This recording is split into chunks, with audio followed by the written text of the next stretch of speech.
Hallelujah, praise the Lord. पिता परमेश्वर को धन्यवाद देते हैं, उसकी आराधना करते हैं कि परमेश्वर पिता ने हम सबको ये विशेष अनुग्रह दिया है कि आज हम सब परमेश्वर की उपस्थिति में उसका वचन सीखने के लिए तैयार हैं। प्रभु हर वक्त हमारे लिए नया होता है और वो कभी पुराना नहीं होता, ठीक है। इसलिए जब तुम सत्य को जानोगे तो सत्य तुम्हें स्वतंत्र करेगा। मनुष्य को परमेश्वर ने बड़ी फुर्सत से बनाया है। पहले दिन उसने कहा प्रकाश हो जा, बोला तो हो गया। दूसरे दिन उसने कहा पानी एक जगह इकट्ठा हो जा, भूमि निकल आए तो हो गया। तब उसने नीचे वाले पानी को समुद्र और ऊपर वाले पानी को बोल दिया आकाश। फिर उसने हरियाली बना दिया, जीव जंतु बना दिया, तो ऐसा हो गया। फिर उसने चांद और सितारे बना दिए। उसने कहा इतनी बड़ी आकाश गंगा बन गई। फिर उसने हरियाली और चांद सितारा बनाने के बाद में कुत्ता, बिल्ली, गाय, गधा, घोड़ा सब बना दिया। बनाया वो, नाम रखा आदम। कोई कम बात है? परंतु छठवें दिन प्रभु ने बोला नहीं, कुछ काम किया। क्या किया उसने? उसने छठवें दिन अपनी आत्मा के ऐसे करके तिनके को निकाला, छोड़ा, नीचे गिरा तो वो मेरा अस्तित्व होगा। पर मैं अपने में से एक आत्मा की तिनके को निकाल करके अपने परिचय से अलग परिचय दे के बोलता हूँ, ये कविता है, ये बबीता है, ये सरिता है, ये रमेश है, ये श्यामू है। ऐसा करके जगत की उत्पत्ति के पहले से उसने अपनी आत्मा के एक एक तिनके को ऐसा ऐसा निकाल के पहले मानव से लेकर धरती में आखिरी देह में पैदा होने वाले मानव की आत्मा को अपने में से अलग करके पहले ही रख दिया। और वो कब शरीर पहनेगा और उसकी मरण डेट कब होगी वो भी टैग लगा के छोड़ दिया। उसने कुछ किया है, बोला नहीं। इसलिए छठवें दिन हम बड़ी फुर्सत से बनाए गए। इसका मतलब है 5 दिन जो कुछ भी उसने बनाया है, छठवें दिन में बनाई जाने वाली सृष्टि को भोग लगाने के लिए, अर्थात पहले दिन से लेकर के 5वें दिन तक जो भी रचनाएं रची गई हैं वह छठवें दिन के बनाए जाने वाले मानव को सुविधा प्रदान करने के लिए होती हैं। ये चांद सितारे होना चाहिए बोल करके परमेश्वर ने चांद सितारा नहीं बनाया, परंतु इसलिए कि पृथ्वी में मनुष्य को रहने लायक परिस्थिति पैदा करने के लिए प्रकाश, पानी, भाप, जीव जंतु, कीड़े मकोड़े, परिंदे, आकाश गंगा के चांद सितारे, सूरज पृथ्वी को घुमाया। सूरज जलते जलते बुझ नहीं गया, पृथ्वी घूमते घूमते। तुम्हारी ट्रेन लेट हो जावे, हमारी धरती यदि 2-3 मिनट लेट हो गई ना तो पूरा साइंस मुँह के बल गिर जाएगा। इतना सटीक उसने हमारे तुम्हारे लिए कि मनुष्य को इस पृथ्वी के अंदर में जिंदा रखे।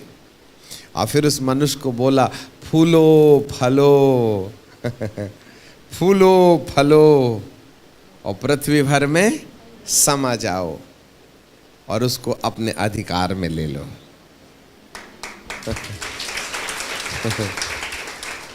तो आजकल हम इस सृष्टि को अधिकार में लेने के बजाय वो हमको अधिकार ले लेती है। परेशान हो गए, दिमाग खराब हो गया, गर्मी, भयंकर गर्मी, ठीक है कि नहीं? हमें उसको परेशान करना चाहिए तो वो हमें परेशान कर रही है। ये सृष्टि से हम परेशान होने नहीं हुए पैदा, हम सृष्टि को परेशान करने के लिए पैदा हुए हैं। एक्चुअली हमें सताना चाहिए शैतान को, तो वो हमको सताता है। नहीं समझे बात? छठवें दिन में प्रभु ने जो आशीष दी थी, फूलो फलो और पृथ्वी भर में समा जाओ, और नहीं पढ़ ही लो ना, नहीं तो आपको लगेगा ये फेकोलॉजी है। उत्पत्ति की किताब और उसका है कि नहीं, दूसरा अध्याय, एक मिनट ठहरिए, हाँ, तीसरा अध्याय, नहीं, दूसरे अध्याय में है। वहाँ लिखा है, पहले अध्याय में 28 पद में, और परमेश्वर ने उसको आशीष दी और उनसे कहा, फूलो फलो और पृथ्वी भर में समा जाओ और उसको अपने वश में कर लो। किसको? सृष्टि को। इसीलिए उसने इस सृष्टि के ऊपर मनुष्य को अधिकार दिया है।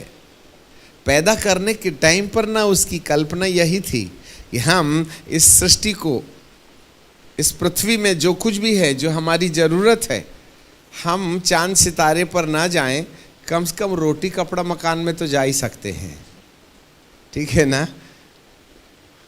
कई बार तो हमारी बीवी हमारे कंट्रोल में नहीं है, तो तुम क्या आसमान के परिंदों को कंट्रोल करोगे, ठीक है कि नहीं। चलो छोड़ो, वो तो पराई है या हम अलग अलग हैं। कई बार हमारी जीभ हमारे कब्जे में नहीं रहती है। क्या बताएं जी, मुंह से निकल ही गया, चमड़े की जो है ना ना ना ना, चमड़े की है, इसका मतलब तुम्हारा दिमाग आदेश देगा तभी ना निकलेगा मुंह से। नहीं, ये दिमाग में आई गई बात। कैसे आई गई? तुमने दरवाज़ा खोला होगा तभी ना आएगी।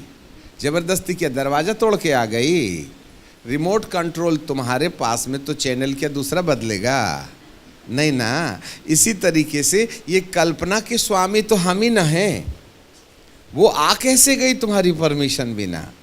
हम हारा हुआ जीवन जीते हैं, जबकि परमेश्वर ने हमें विजय होने के लिए बोला है। He is the conqueror but we are the more than conqueror. हम जयवंत से भी बढ़ कर के हैं। हमें इस सृष्टि में जहाँ तक हमारा अधिकार चलता है, उसको अपने अधिकार में ले लेना है। ऐसे बोल कर के पहले मनुष्य को पैदा करने के टाइम पर परमेश्वर ने हमारे लिए कल्पना किया था।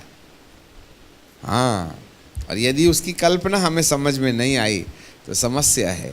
सब बातों को परमेश्वर ने कहा और हो गया, पर हम ऐसा नहीं हैं कि उसने कहा और हम हो गए। उसने अपनी आत्मा में से आत्मा अलग किया, उसने अपने प्राण में से प्राण अलग किया, और फिर उसके रहने के लिए मट्टी खोद करके पानी डाल करके, जैसा आप रोटी बेलते ना, आटा गूंथते ना, वैसे मट्टी सान करके उसने इस खूबसूरत शरीर बनाया।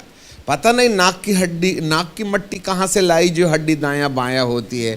यदि ऐसी वाली हड्डी हमारे घुटने की होती तो हम तो ऐसे ऐसे चलते। समझ में आ गई? तो ये हमारी कमर की हड्डी कहाँ थी? कमर की मट्टी कहाँ की आई? पसली की मट्टी कहाँ से आई? दिल की मट्टी कहाँ से आई? नाक की मट्टी कहाँ से आई? आँख की मट्टी कहाँ से आई? बेचारी को ढांक करके रखना पड़ता है, धुला जाए तो तकलीफ हो जाए। मट्टी मट्टी में भी फर्क है। यदि आदम की सृष्टि के बारे में हम देखें तो कई महीने लग जाएंगे। विश्व की किसी थियोलॉजी की किताब में ये न मिलेगा जो परमेश्वर के दिल में पाया जाता है। खैर, छोड़ो बातें आगे। सो परमेश्वर ने हमको बड़ा खूबसूरत बनाया है, ठीक है। बोलिए, मैं सारी सृष्टि में सबसे बहुमूल्य रचना हूँ। हाँ, इसलिए इसको कुछ भी खिला पिला के खराब मत करना, ठीक है कि नहीं। ये बड़ी अनमोल सृष्टि है जिस उद्देश्य के लिए परमेश्वर ने हमको बनाया है। आपको मालूम है ये मनुष्य दो दुनिया से मिलकर के बना हुआ है। ये मनुष्य जो है दो दुनिया से मिल के बना है। हम दो दुनिया के संगम हैं। एक है भौतिक दुनिया और दूसरा है आत्मिक दुनिया। भौतिक दुनिया से शरीर आता है जिसको माँ जन्माती है, जिसे खिलाना पिलाना पहनाना पड़ता है।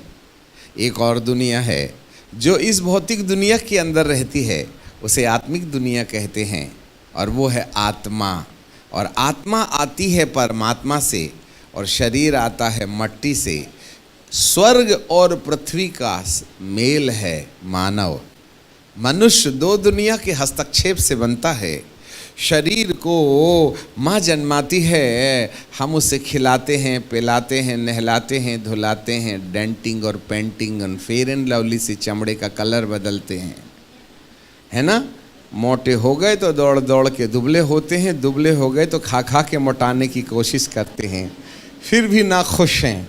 दो लोग दौड़ रहे हैं रोड के किनारे, एक बहुत मोटा, तुझसे पूछे ए बाबू तू क्यों दौड़ रहा, बोले दुबला होना चाहता हूँ। अब उसी के बाजू में एक बिल्कुल टिड्डी मर्चेंट दौड़ रहा, अब तुझको क्या हो गया, बोले मैं मोटा होना चाहता हूँ। इसका मतलब मोटा वाला मोटापे में खुश नहीं, दुबला वाला दुबलापे में खुश नहीं, वो पतला होना चाहता है, हम मोटा होना चाहते हैं। पता नहीं दोनों की दोनों अनसेटिस्फाइड हैं। हम तो खुद ही से परेशान हैं, क्या दूसरों को करेंगे। समझ में आ गई बात। आपको मालूम है ये हारा वाला जीवन हमको ऐसे क्यों लगता है। आए दिन प्रार्थना जी, पास्टर जी बेटा बिगड़ गया, पास्टर जी हमका बिगड़ गया, पत्नी के लिए दुआ करना, पति के लिए दुआ करना। कलीसिया बेचारी शरीर के दुखों से इतनी परेशान है कि हम सुबह से लेकर के शाम तक रोटी, कपड़ा, मकान, बीबी, टीवी, कल आज इसके उसके लिए प्रार्थना करके करके करके परमेश्वर को इतना सताते हैं कि उसका भी सिर दुख जाता है। पर आज हम आपको कुछ ऐसा इलाज बताएंगे कि हम परमेश्वर को टेंशन फ्री कर दें अपने मामले में। उसको ज़्यादा टेंशन मत देवें, ठीक है कि नहीं। कब तक भूत भगाइएगा, इधर से भगाए तो वहाँ से आता, इधर से भगाए तो इधर से आता, चारों तरफ लव यू करते रहता है। हर 15 दिन में अमावस्या और पूर्णिमा को बेचारा विजिट करके हमको हफ्ते भर की ड्यूटी दे देता है दुआ करने की। समझ रहे हैं बात। हमें मालूम है आप लोग नए लोग हो, परंतु हम एक ऐसी चाबी देना चाहते हैं जिससे कि हमारा सिर दर्द कम करो तुम, और अपना दर्द खुद ही झेलना शुरू करो। जरा सा पेट दर्द, रात को 11 बजे अंकल पेट दर्द कर रहा है, ठीक है कि नहीं। कब तक हम परमेश्वर से कहते रहेंगे कि हे प्रभु हमें ये दे दे। आपको मालूम है जब तुम सत्य को जानोगे तो सत्य तुमको स्वतंत्र कर देगा। यदि चलिए परमेश्वर हमें सत्य के जानकारों को स्वतंत्रता की चाबी दे देता है। यदि हमें स्वतंत्र जिंदगी जीना है तो सत्य को जानना पड़ेगा। और हम तो केवल यीशु को बोलते हैं कि यीशु सत्य है, यीशु सत्य है। मैं भी बोलता हूँ यीशु सत्य है, परंतु हम केवल यीशु की सत्यता को जानने से छुटकारा नहीं पा पाएंगे। सत्य 3 प्रकार के हैं। पहला सत्य परमेश्वर में है कि वो पवित्र है। दूसरा सत्य मनुष्य में है कि वो पापी है। अब पवित्र और पापी का संबंध होना चाहिएगा। ये सब भैया बता रहे थे, बाप और बेटे का रिश्ता। अब बाप रहा पवित्र और बेटे रहे बिल्कुल बड़ी मास्टर, तमाकू मास्टर, और मोबाइल में तो धुआंधार बटन दबाते हैं अपन, ठीक है कि नहीं। ऐसे समय में प्रभु कहते हैं अरे वोडाफोन लगते लगते आइडिया कहाँ से लग गया। हम प्रभु को कहते प्रभु तेरा धन्यवाद धन्यवाद धन्यवाद, फिर जांग में कुर्र कुर्र की आवाज़ आती है। अच्छा हुआ दीदी ने बोल दी थी साइलेंट। हम तो कहते हैं साइलेंट नहीं, टोटल टर्न ऑफ करो। कई लोग साइलेंट जरूर कर लेते हैं, परंतु वाइब्रेशन में सामने वाला तकलीफ देता है ना। समझ में आ गई बात। ऐसे समय में परमेश्वर के भवन में जब अपन गए ना तो टेंशन फ्री होके आने का, और बार बार उठ के बाहर जाने का नहीं, फुर्सत से आने का, तब ना परमेश्वर के साथ नेटवर्किंग जुड़ेगा। आपको मालूम होवे वो पवित्र है, इस सत्य को जानो। हमारे अंदर में कौन कौन सी कमियां हैं ये जानो। ये दूसरा सत्य है, जब कभी भी कोई बीमार पड़ता है तब डॉक्टर का फ़ोन नंबर ढूंढता है। आज तुमको पगार मिली है, चलो हॉस्पिटल में सो के आएंगे, हैं? आज हमको पगार मिली है, हॉस्पिटल में सोने जाएंगे। हाँ, जब हमारे पास में शरीर काम करने से ना बोल देता है तभी ना हॉस्पिटल के चक्कर मारते हैं। इसलिए आज बहुत से लोग परमेश्वर को खोज रहे हैं, बीमारी जानते ही नहीं। एक डॉक्टर साहब बैठे थे, ये बीमार गया और कहने लगा, डॉक्टर साहब अच्छा नहीं लग रहा है। बोले क्या? बीमारी आ गई है। कौन सी बीमारी?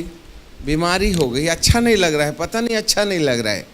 अरे तो तुमको समस्या क्या हो रही है? अब मैं क्या बता दूं, तुम्हारे पास 1760 प्रकार की मशीन है, तुम ही लगा के चेक कर लो, मेरे को अच्छा नहीं लग रहा है, मेरे को क्या हो। अरे तो क्या दुख रहा है? पेट दुख रहा, कि कमर दुख रहा, कि सिर दुख रहा, कि चक्कर आ रहा, कि उल्टी जैसा लग रहा, क्या? डॉक्टर साहब कुछ समझ में नहीं आ रहा है, पर अच्छा नहीं लग रहा है। तो डॉक्टर कहेंगे, ये वाली बीमारी का इलाज मेरे पास में नहीं है, तू तो दिमाग वाले हॉस्पिटल के पास में जा, अर्थात मेंटल हॉस्पिटल।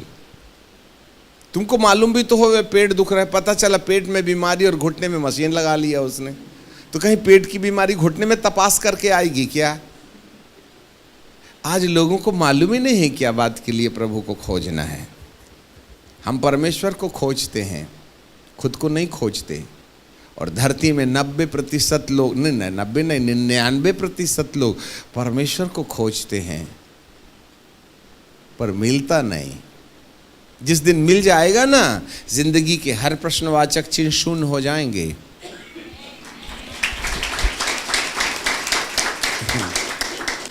प्रभु कहते हैं, जब तक यहोवा मिल सकता है तब तक उसकी खोज में रहो।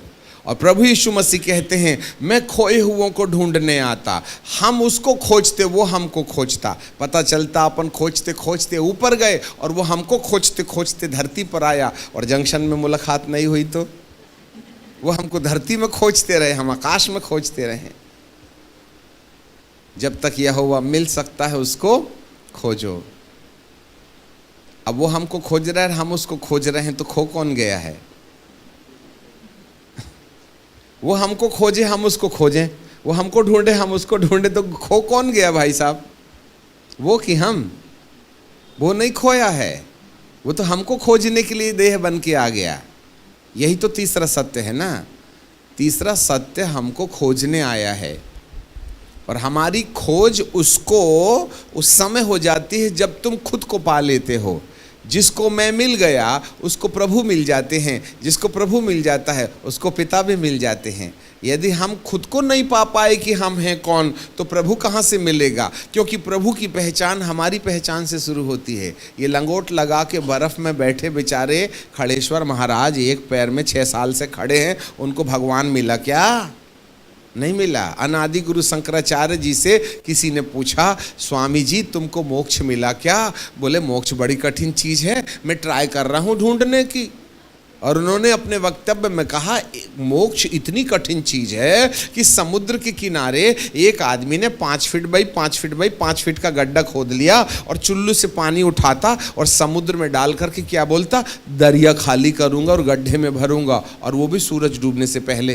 कहीं माथा खराब हुआ है? समुद्र 5 फीट के गड्ढे में समाएगा क्या? और वो भी चुल्लू से, और सूरज डूबने के पहले से। जैसा समुद्र खाली करके 5 फीट के गड्ढे में डालना कठिन है, वैसा ही मोक्ष भी कठिन है। इसका मतलब है बाइबिल को छोड़ के और कोई मोक्ष की परिभाषा नहीं दे सकता। पर हम बाइबिल के खोजियों, परंतु कई बार हम जो बाइबिल के को खोजी हैं उनको भी तो कई बार नहीं मिलता है ना। जी हाँ मेरे प्रियो, परमेश्वर ने हमें बड़ी फुर्सत से बनाया है। हम दो दुनिया के संगम हैं। एक पद आज हम आपके लिए पढ़ना चाहते हैं, और वो है 1 कोरिन्थियों की किताब और उसका 15 अध्याय और उसके 19 पद को। 1 Corinthians chapter 15 and verse 19 यहाँ लिखा है, यदि हम केवल इसी जीवन में मसीह से आशा रखते हैं तो हम सब मनुष्यों में अधिक अभागे हैं।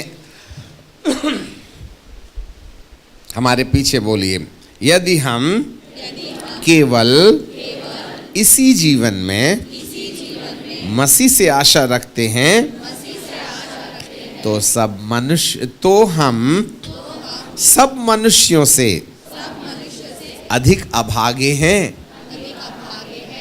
अभागे, अभागे मतलब जिसके भाग्य नहीं है। अभागे को क्या बोलते हैं? जिसकी किस्मत फूटी है। उर्दू में बोलते हैं लानत है उस इंसान पर। लानत को यदि हिंदी में ट्रांसलेट करें तो श्रापित है वह इंसान जो 70 बरस की जिंदगी के लिए रोटी कपड़ा मकान को आधार बना करके प्रभु को खोजे, उसको अभागा बोला है। अब थोड़ा सा चोट जरूर लगेगी क्योंकि हम आपका परमानेंट इलाज करना चाहते हैं ना। अरे इतने बड़े कैंसर के गुटरू में यदि तुमने आयोडेक्स और विक्स बाम लगाए तो क्या सुबह तक की ये फोड़ा कैंसर वाला बैठ जाएगा? क्या नहीं बालक। क्या चाहिए उसको? विक्स बाम नहीं चाहिए, चमीटा चाकू चाहिए। हाँ, चमीटा चाकू से यदि कैंसर का फोड़ा काट के निकाल लें तो जीवन शुरू हो सकता है। कुछ ऐसे ही आज हम कुछ ऐसी बातें आपको बताएंगे जिससे कि प्रभु आपकी जिंदगी की हर समस्याओं का एक स्थायी इलाज कर डाले।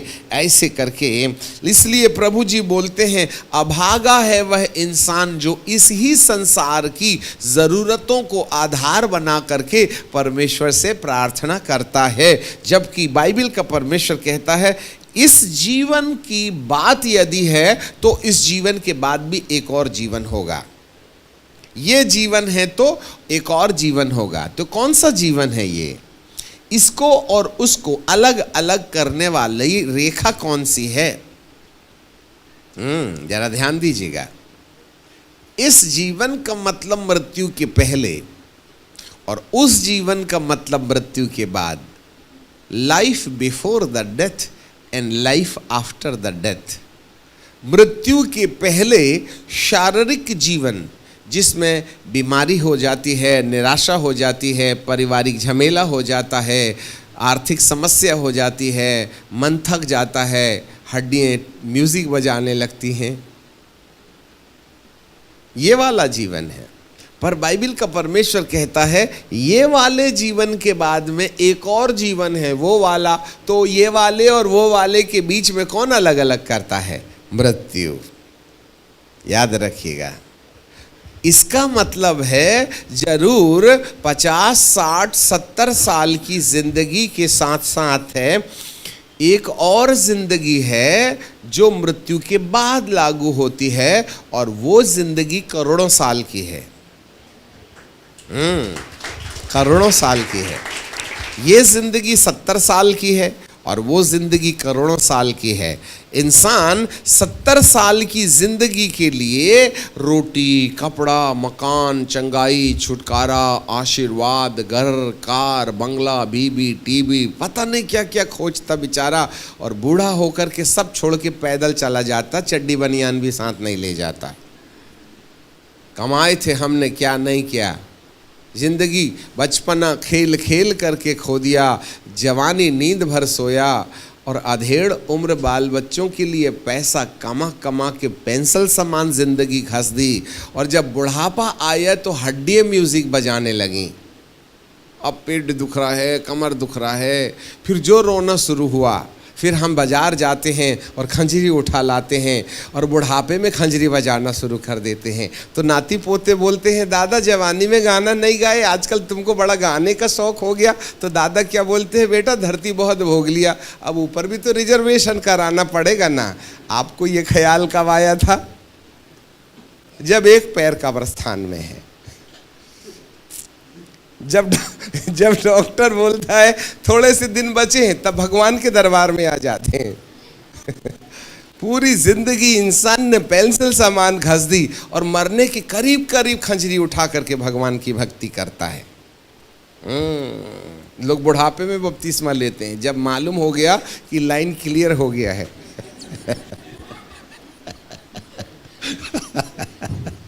हालेलुया। तो ऐसे लोगों को तो अभागा ही न बोला है। तुम्हें बिल्कुल आखिरी में याद आती है कि एक और जिंदगी है। अभी तक हमको जब तक नाती नतरे नहीं हुए थे ना, तब तक हमको लगता था जिंदगी यही है। शादी तो कर दी बेटे की, बेटा जल्दी से पोता दिखा दे।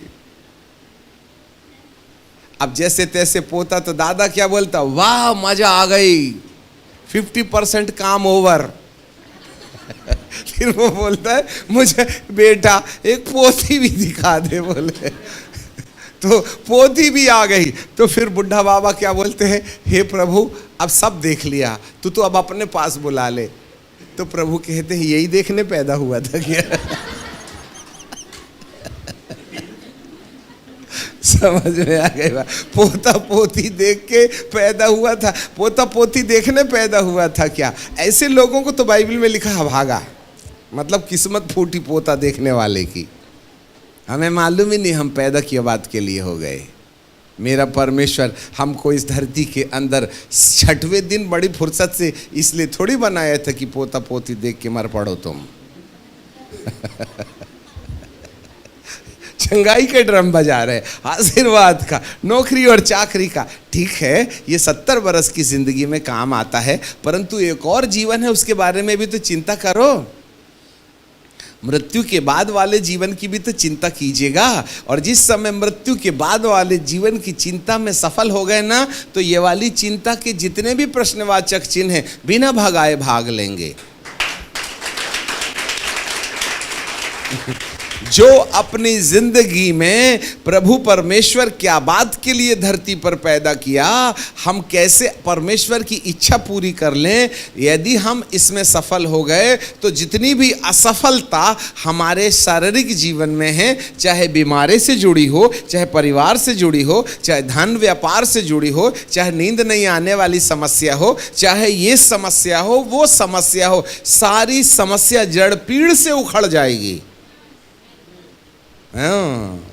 जड़ पीड़ से उखड़ जाएगी। इसलिए हम कहीं ना कहीं वो बात में वहाँ हम पहुँच जाएं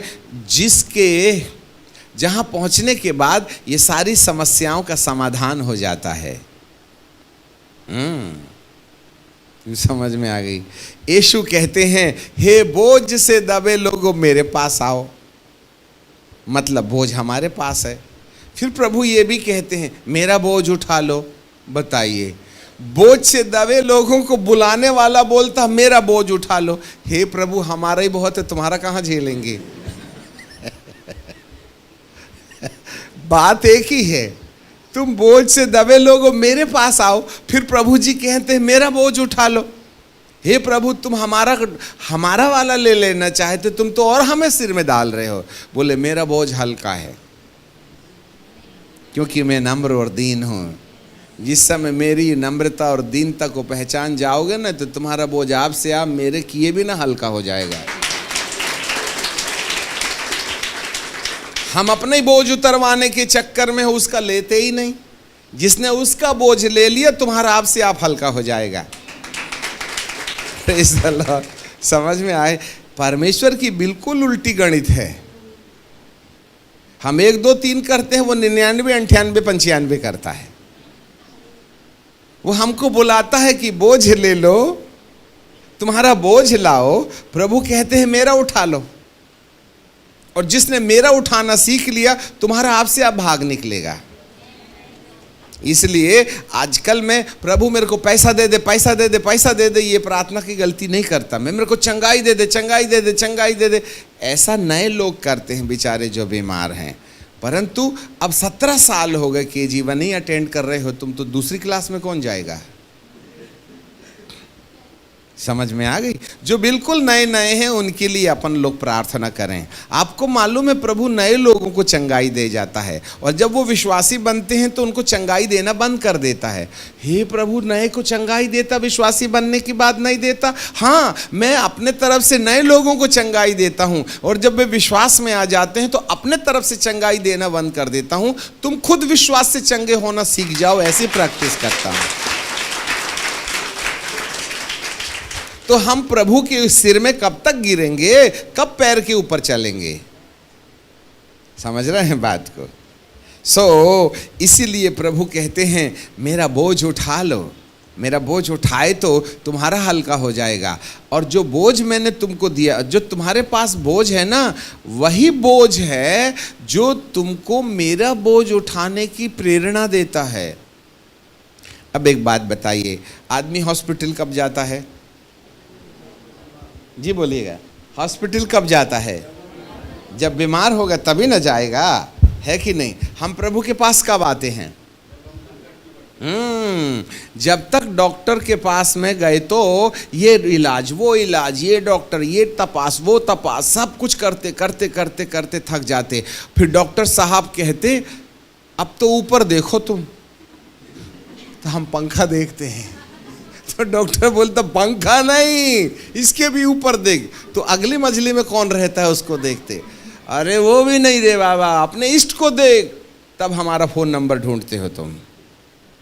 जब डॉक्टर बोलते हैं 5 दिन बचे, फिर देखना नरक की किताब से भी ना भगवान का एड्रेस मिल जाता है। समझ में आ गई? तो तुम उसके पीछे लगे कब थे? हैं? अपन कब प्रभु को ढूंढते हैं? जब दुनिया हमारी मदद करना बंद कर देती है, तब हम प्रभु के दरबार में आते हैं। हम केरल जाते हैं कई बार, बहुत सुप्रसिद्ध प्रचारक हैं, और वहाँ कहीं भी सीधी रोड नहीं है, बस ऐसी ऐसी ऐसी ऐसी चलती है। और आपको मालूम होवे, कई बार हमको बहुत कम समय रहता है तो बड़ी तेज़ी से चला के वो ले आते हैं। तो एक जगह ड्राइवर ने ऐसा देखा नहीं कि ब्रेकर है, और हुई करके, और उतने में ब्रेकर में बहुत जोर से गाड़ी धुड़ुम धुड़ुम धुड़ुम धुड़ुम। तो हमारे साथ जो 2-3 लोग थे ना, सब जोर से चिल्लाए स्तोत्रम स्तोत्रम करतावे, स्तोत्रम स्तोत्रम स्तोत्रम। जब तक गाड़ी बराबर चल रही थी किसी ने हालेलुया नहीं बोला, और ब्रेकर आते बराबर स्तोत्रम स्तोत्रम स्तोत्रम। हमने कहा आइडिया, हे प्रभु हर 5 मिनट में इनको झटका लगे ना, ये तो 24 घंटा पुकारेंगे।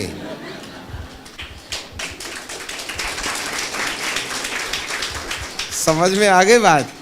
तो हम मुसीबत में ही ना प्रभु को पुकारते हैं। तो कई बार हमारे पास में जो समस्या है ना, हमको प्रभु के पास खींचने का आइडिया है परमेश्वर का, और तुमको तो भला चंगा कर दे तो तुम तो प्रभु को पिचिक करके थूक दो। इसलिए तो कई बार वो भर्ती करवा देता है हमको कि कम से कम वक्त वक्त में हॉस्पिटल गया तो याद तो करेगा मेरे को। नहीं तो आज पगार मिली, तुम तो मॉल की याद करते हो, मुझे थोड़ी ना याद करते हैं। इसलिए गाड़ी को झटका मिलना जरूरी रहता है, जिससे कि प्रभु से अपना रिश्ता जुड़ा रहे। हम तो कहते हैं तुम्हारे घर में ना हर हफ्ते भूत आए तो तुम रेगुलर रहोगे चर्च में।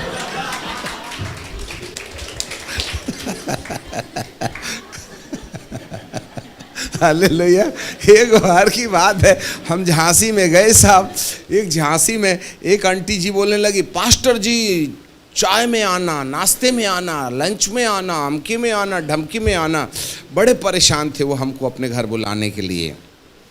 और जनरली जब कभी हम कहीं बाहर जाते हैं तो घर जाना पसंद नहीं करते, क्योंकि ज़्यादातर हम प्रभु के चरणों में ठहरे तो ज़्यादा मसाला लेके ना आएंगे तुम्हारे लिए। आपका खाना खाएं तो उत्तर प्रदेश खाली हो जाता है, क्योंकि इधर भरा तो इधर गायब, इधर रहेगा खाली, है ना? इधर खाली रहेगा तो इधर पावर रहता है। इसलिए खाना पीना ज़्यादा हम पसंद नहीं करते। परंतु ये आंटी लगी हाथ धो के, पास्टर साहब मैं तुम्हारे पैर पड़ती हूँ, हाथ जोड़ती हूँ। हमने कहा ये नहीं मानने वाली हैं। ठीक है, शाम को चाय के लिए आएंगे हम।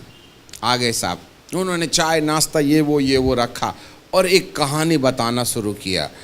पादरी साहब मैं रात को सोती हूँ, बच्चे उनके कहीं नौकरी में चले गए, पति नहीं है। जब मैं रात को सोती हूँ तो रात को कोई आता है और मेरी टीवी ऑन कर देता है, हरी, फिर नल खोल देता है, ओहो हो, फिर प्लेट ऐसी ऐसी आती है और मेरे नाक के पीछे से जा कर के फिर वहाँ गिर जाती है। मैं बोले ये तो बड़ा ही प्रकार का भूत है।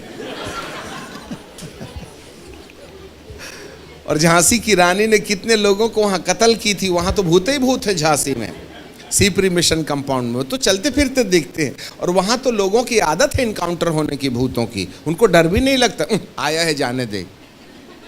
और वहाँ के भूत कई बार ना प्रार्थना करने जाओ तो ऐसा जुड़ के जूता उड़ के आता है और प्रार्थना करने वाले के गाल में ऐसा पड़ता है और नीचे गिर जाता है, उसकी प्रार्थना डिस्टर्ब हो जाती है। तुम में से कोई प्रार्थना योद्धा है तो झांसी जाके प्रार्थना करो तो समझ में आ जाएगा तुम्हारे पास पावर कितना है। ठीक है कि नहीं? अब ये मैडम हमको बुलाई वहाँ पर, उन्होंने बड़ी अच्छी कहानी बताई। पादरी साहब एक दिन की बात है, मैं अपने बेडरूम में रहती हूँ ना, वहाँ मैंने कारपेट डाल रखा है और बाइबल सिराने में रखी रहती हूँ। और मैं वहीं बैठ के प्रार्थना करती हूँ। और मैं दोपहर में सब्जी लेने गई और जब वापस लौट करके देखी, ताला लगा के गई और खोल करके देखा, एक काला काला आदमी घुटने टेक करके ना मेरी कारपेट में मेरी बाइबिल सिराने से उठा लिया और घुटने टेक के ऐसा बाइबिल पढ़ रहा है। मैं बोला हाय रे, मेरी बाइबिल शैतान ने छू लिया और घुटने टेक के बाइबिल पढ़ रहा है। तो मैंने बोला मैडम तुम बाइबिल कैसे पढ़ती हो ये बताइए। बोले घुटने में दर्द इसलिए पैर फैला के करती हूँ। उससे तमीज सीखो भूतों से, घुटने टेक के बाइबिल पढ़ रहे हैं।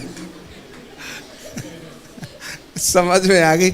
हमने कहा कितना अच्छा टीचर तुम्हारे घर में आता है, जबरदस्ती निकलवाना चाहती हो तुम।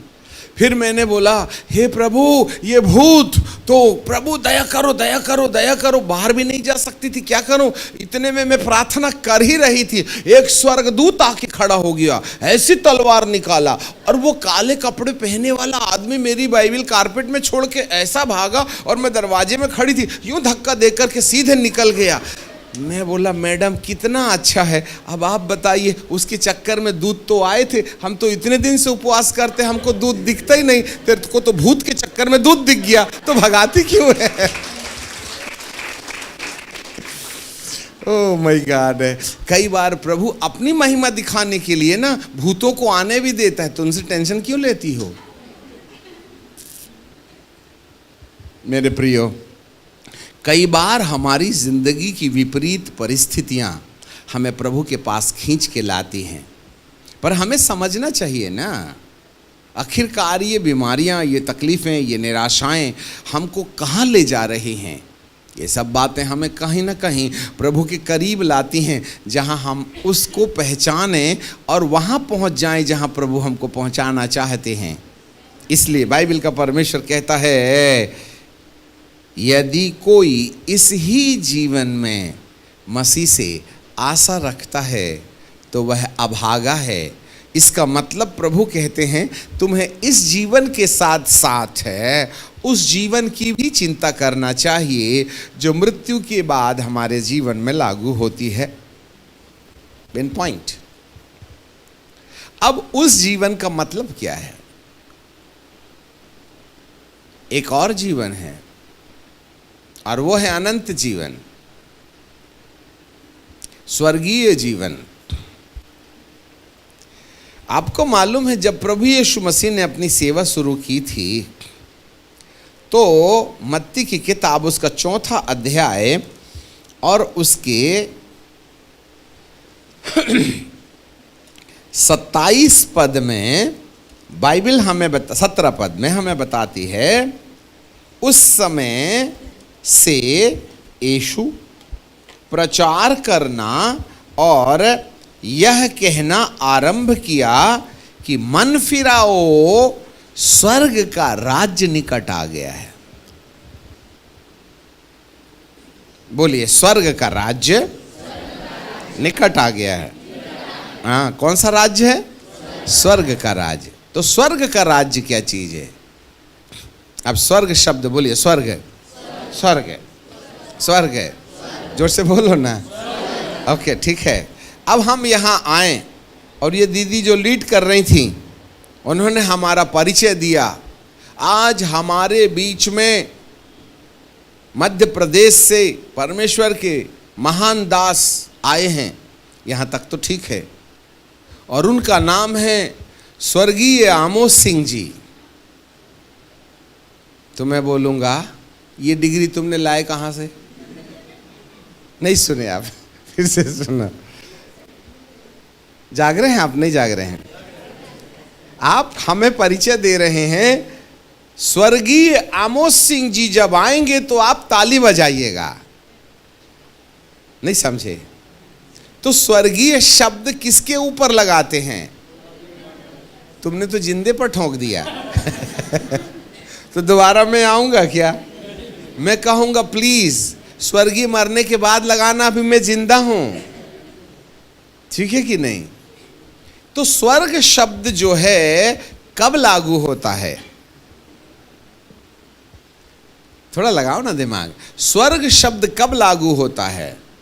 स्वर्ग शब्द मृत्यु के बाद लागू होता है। हाँ, और प्रभु ने जो संदेश सुनाया था उसने स्वर्ग का राज्य आ गया है, इसका मतलब है मृत्यु के बाद वाली कहानी से उसने अपना संदेश शुरू किया था। कान खोल के सुनिएगा। एक्चुअली जो बाइबल है, प्रभु जो है तुम्हें चंगाई, छुटकारा, आशीर्वाद देने के द्वारा हमारा ध्यान उस वाले जीवन की ओर इकट्ठा करता है जो अनंतकालिक है, जिसको स्वर्गीय बोलते हैं। स्वर्गीय बोले तो अनंतकालिक जीवन, और अनंतकालिक जीवन के लिए प्रभु का सुसमाचार है कि मन फिराओ। जी हाँ, मन फिराओ। और इसका मतलब ये नहीं है कि आदमी मरा तो स्वर्ग पहुंच गया। हम तो ऐसा ही करते हैं, जो भी मरा उसके नाम के आगे लगाया स्वर्ग, है ना, फोटो निकाले पुरानी वाली और मार दिए तिलक माथे में और लगा दिए हार और लिख दिए स्वर्गीय फलाना फलाना, तारीख पैदा होने की और मरने की दोनों, जिससे कि एक ही बार में तुमको समझ आ जावे। समझ ये पैदा कब हुए थे, मरे कब, यदि फोटो के ऊपर हार और तिलक है इसका मतलब गए। उन्हें क्या कहते हैं, स्वर्गीय। इसका मतलब प्रभु जो बोला स्वर्ग का राज्य निकट आ गया है, तो कौन सी वाली कथा की कहानी शुरू होने वाली है यहाँ पर, मृत्यु के बाद वाली। हाँ, इसी के बारे हम नहीं सोचते और इसलिए भूत जाना नहीं चाहते हैं, क्योंकि जिसके लिए मुसीबतें आई हैं उसका कारण जानने के लिए यदि हम नहीं पहचाने तो ये भूत लोग ऐसे ही विजिट करते रहेंगे। एक कोरोना के बाद दूसरा और दूसरे के बाद तीसरा। ये अभी पति ठीक हो गया तो बेटा परेशान करेगा, बेटा ठीक हो गई तो बिटिया परेशान करेगी, और जब दूसरों से परेशान होते होते हमारी ज़िंदगी ख़त्म हो जाएगी तो हम खुद के कमर दर्द से परेशान हो जाएंगे। ये परेशानी जाने वाली नहीं है, इसलिए क्योंकि वे सब हमको अपनी परमेश्वर की ओर खींच रहे हैं, जिससे कि तुम सही इलाज पा सको। और सही इलाज है इस जीवन की चिंताओं के लिए हमें उस जीवन की चिंता को यदि हमने करना शुरू कर दिया तो उस जीवन की चिंता के चक्कर में ये वाली जीवन की चिंता आपसे आप भाग निकलेगी। Praise the Lord. समझ में आगे बात। एक स्कूल था, क्योंकि बहुत से नए लोग हैं, एक स्कूल था और स्कूल के सामने खोमचे वाले चॉकलेट बेचते हैं, कुछ बेचते हैं ना, रिसेस में जाते हैं बच्चे लोग, 10 रुपये 2 रुपये 1 रुपये की चीज़ खरीदते हैं। तो जैसे ही पीरियड खत्म होता है बच्चे दौड़ते दौड़ते दौड़ते दौड़ते दौड़ते दौड़ते चले गए। और सब कौन आगे जाएगा लाल चॉकलेट लेने, पर वो ठेले के पास पहुंच गए बोल के कोई नहीं देख रहा है, एक दूसरे से आगे नहीं बढ़ने देने के लिए, और इतनी स्पीड में गए कि वो ठेले के ऊपर गिर पड़े, उसकी पूरी चॉकलेट की बरनी नीचे गिरा दी। और जब चॉकलेट पूरी रोड में बिखर गई तो चॉकलेट बेचने वाले को देख के सारे बच्चे डर गए। तो उसने बड़ी आंख निकाल के कहा, तुम लोगों ने ये सारी चॉकलेट्स गिराई है, सब लोग ये चॉकलेट उठा के अपनी अपनी अलग अलग रंग की चॉकलेट अलग अलग बरनी में भर के दो, नहीं तो देखो। हाँ, बच्चे डर गए, लगे बेचारे बटोरने के लिए, ठीक है कि नहीं, बटोरते गए और सारी चॉकलेट उन्हीं बच्चों ने बटोर के बरनी में जमा कर दिया, ठीक है ना। तब वो चॉकलेट बेचने वाला क्या बोलता है, सुनो तुमने मेरी मदद की है। स्माइलिंग फेस से देखा तो बच्चे लोगों को थोड़ी शांति मिली, अब अंकल डांटेंगे नहीं, ठीक है। उन्होंने बोला सब लोग अपना अपना हाथ एक एक बरनी में डालो और जिसके हाथ में जितनी चॉकलेट आ जाए तुम्हारी, क्योंकि तुमने मेरी मदद की है। एक सबसे बड़ा लड़का ने ऐसे डाला तो 5 चॉकलेट आई, उंगली लंबी थी ना। फिर दूसरे ने डाला तो उसकी बोटरी उंगली थी, उसकी 3 ही चॉकलेट आई। तीसरे की 2 आई। तब सबसे छोटी उंगली वाला बोला अब तो मेरी एक ही निकलेगी, और उसकी 5 निकली, जबकि बटोरे हमने सबने एक साथ थे। तो वो आइडिया लगाने लगा, तो वो खोमचा वाला कहता है एक काम करो, ए रामू तुम भी हाथ डालो, तुम भी हाथ डालो, जितना डाल सकते हो उतना डालो, जितना पकड़ सकते हो पकड़ लो। तो उन्होंने बोला, बच्चे ने बोला, अंकल अंकल आप अपना हाथ डाल के निकालो ना और मेरे को दे दो। समझ रहे हैं बात को? हम निकाले तो 3 आएंगी, 2 आएंगी, 1 आएंगी, 5 आएंगी, और अंकल डालेंगे तो कब तक अपना हाथ डालोगे बरनी में? उसको डलवाओ ना।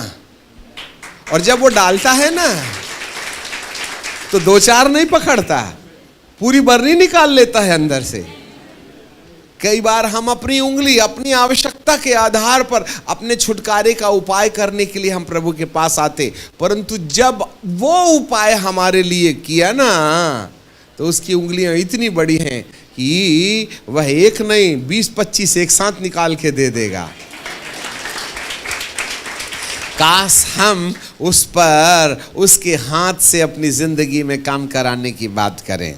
मेरे प्रियो, बाइबल का परमेश्वर कहता है इस जीवन की समस्या को सुलझाते सुलझाते हम थक जाएंगे, परंतु यदि हमने उस जीवन की समस्या का समाधान करने के लिए अपना ध्यान केंद्रित किया तो बाइबल का परमेश्वर कहता है इस जीवन की समस्या हमारे लिए बहुत आसान हो जाएगी। जी हाँ, मृत्यु के बाद वाला जीवन। जल्दी से बोल करके, हमारा समय कितने बजे तक है सर? 1 बजे तक। अभी हमारे पास टाइम है, ठीक, 1 बजे तक ख़त्म कर देंगे। ओके, सो यहाँ पर हमारे लिए प्रभु अपने उपाय में उसके हिसाब से यदि हमने उसकी इच्छा के अनुसार खोजबीन शुरू की तो हमारी समस्या का समाधान तय है। ठीक है, आपको मालूम हो हम उस जीवन अर्थात मृत्यु के बाद वाले जीवन की कहानी यीशु बताते हैं। आपको मालूम है हर एक व्यक्ति के मरने के बाद हम स्वर्गीय लगा देते हैं। अब तुम्हें कैसे पता चला कि वो स्वर्ग गया? वो पीपल के पेड़ में बैठा होगा तो हमको पहले ही मालूम है ऊपर नहीं गया, पर क्या करे, इसलिए 3 दिन के बाद में तीसरा, और 13 दिन के बाद में 13वीं, और 40 दिन के बाद में 40वां त्योहार मना करके 2-2 बोरा चावल गांव के लोगों को खिलाते हैं। क्यों भाई? 3, 13, 40 बोलिएगा। बोलिए ना, तीसरा, 13वीं, 40वां। क्यों ऐसा करते हैं? ऐसा क्यों करते हैं? 1 बोरा चावल 2 किलो 2 बोरे भट्टे की सब्जी बना करके खिला दी हमने, ऐसा क्यों? उद्देश्य ये है कि मरने वाले की आत्मा को शांति मिले। हाँ, तो हमको पहले ही मालूम है वो शांति नहीं है उसके पास, इसलिए मनी ऑर्डर कर रहे हैं हम भात खिला के। ठीक है कि नहीं? इसलिए कब्रिस्तान में उसके लिए ऐसा एक मढ़िया बना देते हैं, छोटा सा घर जैसा, और कहते हैं दादा यहीं रहा करे, अब तो हमको रहने दो वहाँ। और तीसरा और 13वीं और 40वां में प्रार्थना, दुआ, नमाज, पूजा पाठ सब धर्म के लोग करते हैं, क्रिश्चियन लोग भी करते हैं। तीसरे की मीटिंग करते हैं, शोक सभा बोलते हैं उसको, कंडोलेंस मीटिंग। ये काय का कंडोलेंस कर रहे हो तुम? नहीं, बोले शांति, क्योंकि रात को आते होंगे उड़ी का कट्टा लेने के लिए, इसलिए उनका इंतजाम पूजा पाठ, प्रार्थना, दुआ, नमाज से कर देते। जा रे बाबा तू अब बीड़ी उड़ी मैंने लेने मत आना, कुबड़ी दे दे बेटा। रात को सपने में आते हैं, बेटा मेरी जैकेट वहाँ बड़ी ठंड है, कंबल लंबल भी तो पहुँचा दो कब्रिस्तान। ऐसा करके उनका इंतजाम करते हैं। हमको मालूम है उनको शांति नहीं है, वी नो इट, लिख जरूर दिया शांति, परंतु है नहीं, अच्छे से समझ लेना। इसलिए हमको शांति मृत्यु के बाद स्वर्गीय होने का अधिकार किस शर्त पर मिलेगा, ये हमको जीते जी अपना बंदोबस्त अपने से करके जाना का। दूसरों के मत्थे छोड़ दिया, ए बेटा तीसरे दिन में 3 बोरा भात खिला देना तो मेरा पीपल के पेड़ से ट्रांसफर स्वर्ग में हो जाएगा, और ऊपर वाले ने ये 1 बोरे की रिश्वत ग्रांट नहीं किया तो हम तो हमेशा पीपल के ही ना पेड़ में रहेंगे। इसलिए बेटा बिटिया के माथे में ट्रांसफर ऑर्डर मत देना, अपने हाथ में लेके जाना। इसलिए बाइबल कहती है स्वर्ग का राज्य आ गया है, अर्थात मरने के पहले तुमको पूरा कंफर्म करके ले जाना है टिकट। वेटिंग रही और ई रही तो, ई टिकट वेटिंग रही तो, और समय में यदि कंफर्म नहीं हुई तो विदाउट टिकट रहो अब करोड़ों साल तक पीपल के पेड़ में, नीम के पेड़ में, इमली के पेड़ में। हम तो आएंगे हर हफ्ते विजिट करने, जूता दे दो, कंबल दे दो, इसलिए हम उनका इंतजाम करते हैं। याद रखिएगा, आपकी आस्था से इंसान को मरने के बाद स्वर्गीय जीवन नहीं मिलता। उसकी एक शर्त है, और उसकी शर्त ये है कि हम कहीं ना कहीं हमारे प्रभु दूसरे आगमन में, आपको मालूम है ये तीसरे नंबर वाला जो सत्य है वो सत्य ये है, प्रभु यीशु का पहला आगमन हमको इनाम देने के लिए आया कि तुम्हें वो सलाह दे कि अनंत जीवन में कैसे प्रवेश किया जा सकता है। नंबर 2, जब दूसरा आगमन होगा तो वह हमको प्रतिफल देने आएगा उन लोगों को जो मृत्यु के बाद वाले जीवन की चिंता करके, उसकी शर्त मान करके उसके हिसाब से जीवन चलाना शुरू किए, तो उनको दूसरे साल में उस जीवन के बारे में, मृत्यु के बाद वाले जीवन के बाद में तुम्हें अनंत जीवन मिलेगा। इसलिए पहला आगमन यीशु का इनाम देने के लिए आया, दूसरा आगमन हमें प्रतिफल देने के लिए होगा। और ये प्रतिफल क्या है मालूम आपको? यीशु का दूसरा आगमन क्यों होगा? यीशु का दूसरा आगमन इसलिए होगा जिससे कि वह हमारे मरे हुए शरीर को जिंदा कर दे और जिंदे शरीर को अमर शरीर में बदल डाले, जिससे कि हमारी आत्मा जो सुखलोक में चली गई है वह हमारा तन पहने महिमा की देह, अर्थात हम मुर्दों में से जिंदा हो जाएं, और जो मृत्यु के समय आत्मा और प्राण निकल गया है वह फिर से महिमा की देह में प्रवेश हो जाए। जैसे यीशु मुर्दों में से जिंदा हो गए और महिमा की देह पहन करके आकाश गंगा के ऊपर चले गए, उसी तरीके से अपने इतिहास के समान वह हमारी जिंदगी में भी एक नया इतिहास लिखना चाहता है कि वो दोबारा आएगा तो मुर्दों को जिंदा करेगा और जिंदे लोगों को महिमा की देह में बदल देगा कि हम उसके समान, उसके साथ कहां उठाए जाएं? स्वर्ग में उठाए जाएं। ये है स्वर्ग का राज्य। अब जरा ध्यान दीजिएगा, आपको ये वाला शरीर एक ना एक दिन मट्टी को प्यारा होना तय है, और इसी बीच यीशु आ गया तो हमारे लिए एक और आशा है कि इस मरने वाले और बूढ़े होने वाले शरीर को प्रभु कभी नहीं बुढ़ाने वाले, कभी बीमार नहीं होने वाले, कभी न थकने वाले शरीर में बदल देगा। ऐसी वाली प्रतिज्ञा प्रभु ने दिया है, और ये घटना उस समय घटेगी जब यीशु का दोबारा आगमन होगा। वह केवल तुम्हारी चंगाई और छुटकारे तक सीमित नहीं है, वरन वह तुम्हें अनंत जीवन ले जाने के लिए इस चोले को महिमा के चोले में बदल देगा। इसीलिए पहले आगमन के समय महिमा का चोला पहनने की शर्त क्या है? वही इनाम देने आया है। हमारी बहुत सटीक भाषा को सुन लीजिएगा आप,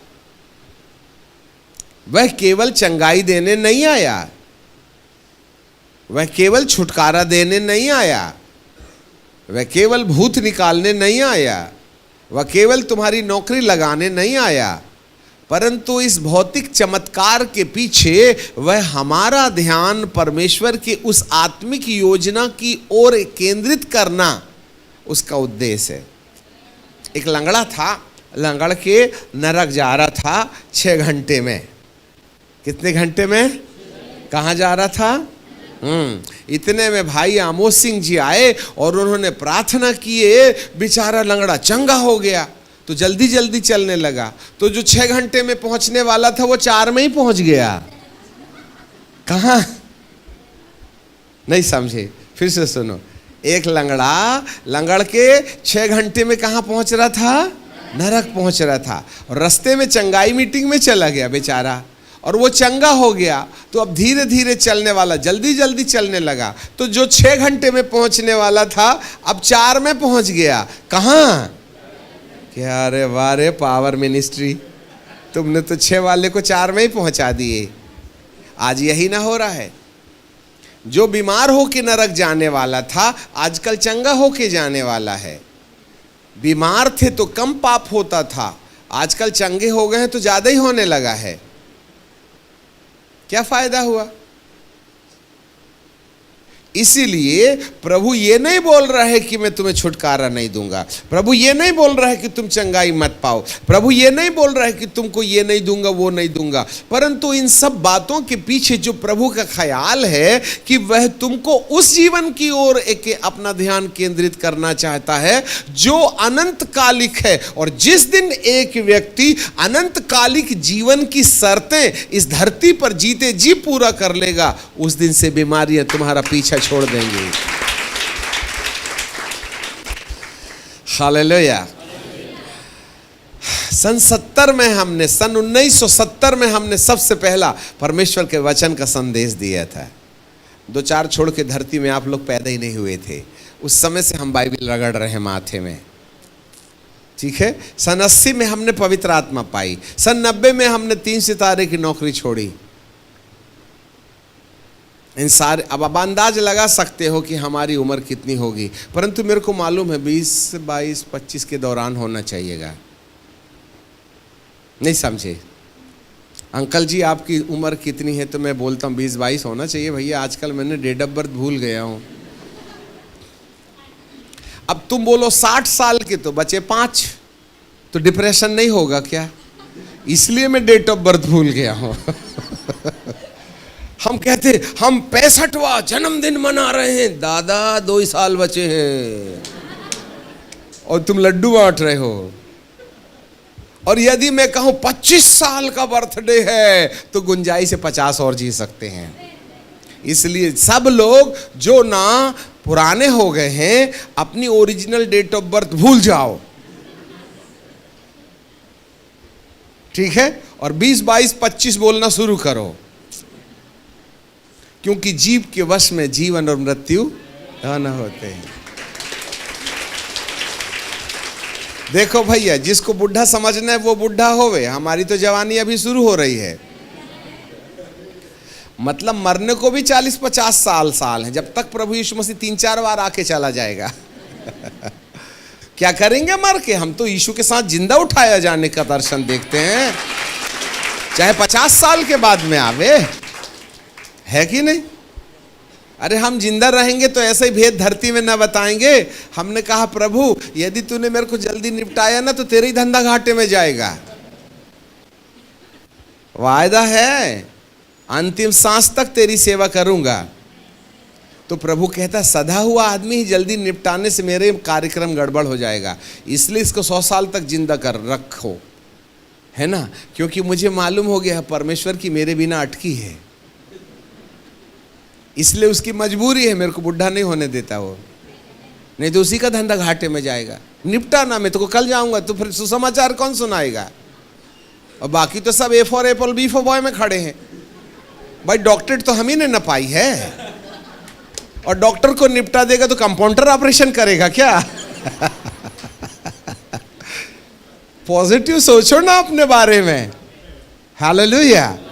इसलिए मैं अपने परमेश्वर को देखता हूं उसके विचार और उसके मिजाज से, और जब जब मैं ऐसा बोलता हूं ना, मुझे अनंत जीवन के बारे में सच्चाई मालूम है। मुझको प्रभु की ज़रूरत है, प्रभु को मेरी ज़रूरत है। हम दोनों ने एग्रीमेंट किए हैं, मैंने एक ही चीज़ का, अंतिम सांस तक प्रभु मरूंगा तो स्टेज में ही मरूंगा, देख एक्सीडेंट से नहीं मारना, और हार्ट अटैक की तो बात ही नहीं करना। हाँ, मैं लिपट लूंगा पैर के नीचे, ठीक है कि नहीं?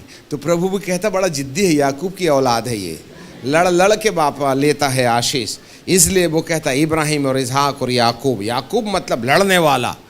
कली से जिस दिन लड़ने वाली हो जाएगी तो उस दिन खुदा भी परेशान हो जाएगा तुमसे। आखिरकार वो स्वर्गदूत कहने लगा प्रभु किस आदमी के पास भेज दिया, ये तो पैर ही नहीं छोड़ता मेरा, सूरज उगने वाला है। तो बोले हारेगा तू तो, ठीक है क्या करूं? बोले धोखेबाज के साथ धोखा कर, उसकी नस, जांग की नस दबा, तब जा कर के ना वो छोड़ेगा। याकूब के समान लड़ने वाले लोग मिल गए तो खुदा याकूब का नाम इज़राइल में बदल देगा। तो लड़ना पड़ेगा ना, चंगाई के लिए नहीं, उसके साथ आशीष लेने के लिए लड़िएगा, उसकी अनंत जीवन की बातें लेने के लिए लड़िएगा। और जब ऐसा हो गया तो हमारा परमेश्वर कहेगा इससे मैं बहुत परेशान हो गया हूँ, ये ऐसा टांग पकड़ लेता है, छोड़ता ही नहीं है। इसको जो मांग रहा है वो भी दे दो और जो नहीं मांग रहा है वो भी दे दो, जिससे कि कल से टेंशन देना बंद कर दे ये। हालेलुया। हाँ, इस चक्कर में मैंने प्रभु जी की ना हो टांग पकड़ना सीख लिया हूँ, इसलिए बहुत परेशान रहता है मेरे से। समझ में आगे बात, इसलिए मांगने से पहले ही दे देता है। हमारे बहुत से डॉक्टर लोग हैं, हर साल हमको ज़बरदस्ती ले जाते हैं, उनके पास ढेर सारी मशीन है, ब्लड दे दो, ये दे दो, वो दे दो, ये दे दो, वो दे दो, और सब टेस्ट करते हैं साहब। अभी पीते 15 दिन पहले, नहीं 15 दिन, 1 महीने पहले हॉस्पिटल में ले जाके 29 टेस्ट किए, और सारे टेस्ट पहले 0 रहता है, फिर येलो रहता है, फिर रेड रहता है। 29 टेस्ट में सारे कांटे ग्रीन में थे, येलो में आए ही नहीं, तो रेड में कैसे जाते? तो वो डॉक्टर साहब कहते हैं सर कौन सी चक्की का आटा खाते हो? मैं बोला ऊपर से आता है मेरा आटा। हालेलुया। बोले ना तुमको शुगर है, ना ब्लड प्रेशर है, ना घुटना दुखता, ना सिर दुखता, ना बुखार दुखता, ना किडनी में कोई प्रॉब्लम, ना हार्ट में कोई प्रॉब्लम है, ना इसमें कोई प्रॉब्लम है, ना उसमें कोई प्रॉब्लम है। मैं बोला प्रॉब्लम हो गई कहाँ से? जब प्रॉब्लम सॉल्व करने वाला अंदर रहता तो प्रॉब्लम रह के करेगा क्या? ना घुटना दुखता है, मेरी इकलौती पत्नी है,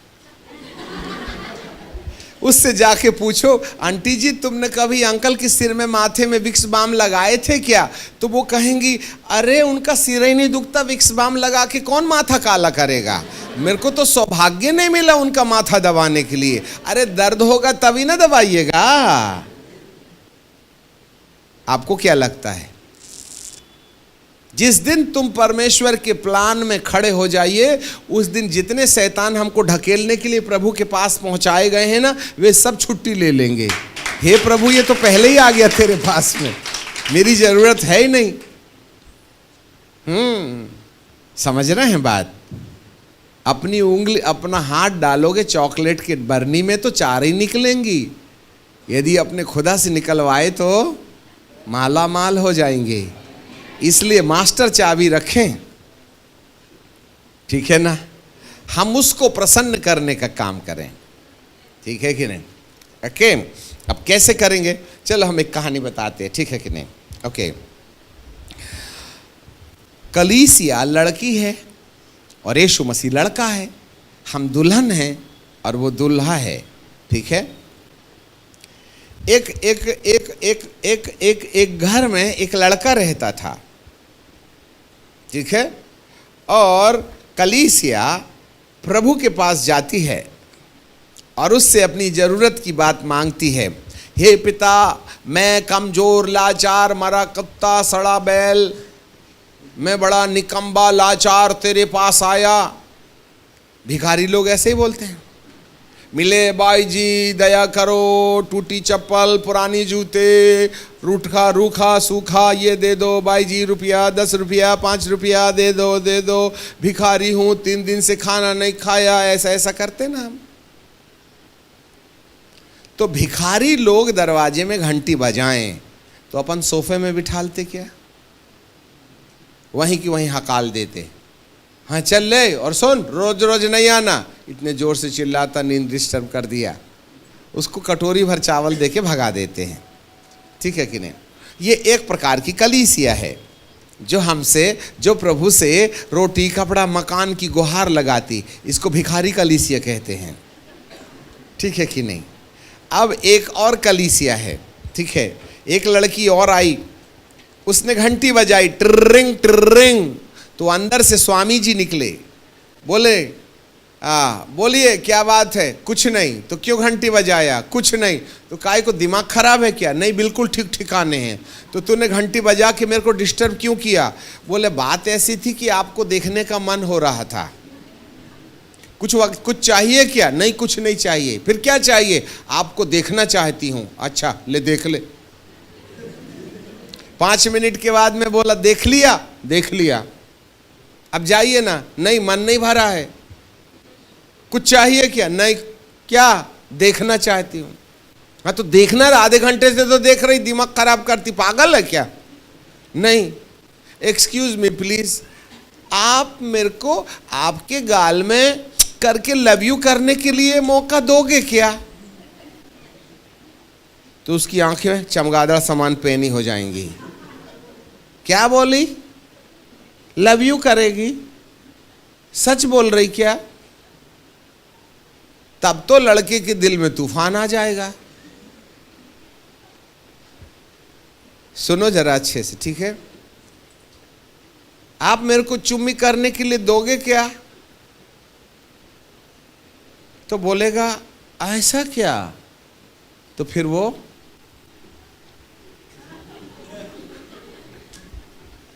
हाँ अंदर आ, अंदर आ, अंदर बुलाएगा।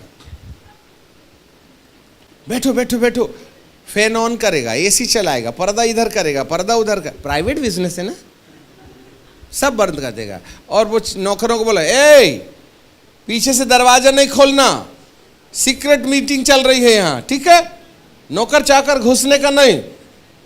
और सुनो, जरा अच्छा चाय नाश्ता बनाओ और मलाई मार के चाय बनाना। और दूध नहीं है तो जाओ वो क्या बोलते हैं नल्लस, नहीं क्या बोलते हैं, अंधेरी से लेके आना, जिससे कि 2-3 घंटा लग जावे, ठीक है ना? फिर वो सामने बैठ जाएगा, फिर ऐसे बैठ जाएगा, और फिर एक दूसरे को देखेंगे और ऐसा ऐसा करेंगे जैसे बॉटल का ढक्कन खोल रहे हैं। यही होता है ना दुनिया में।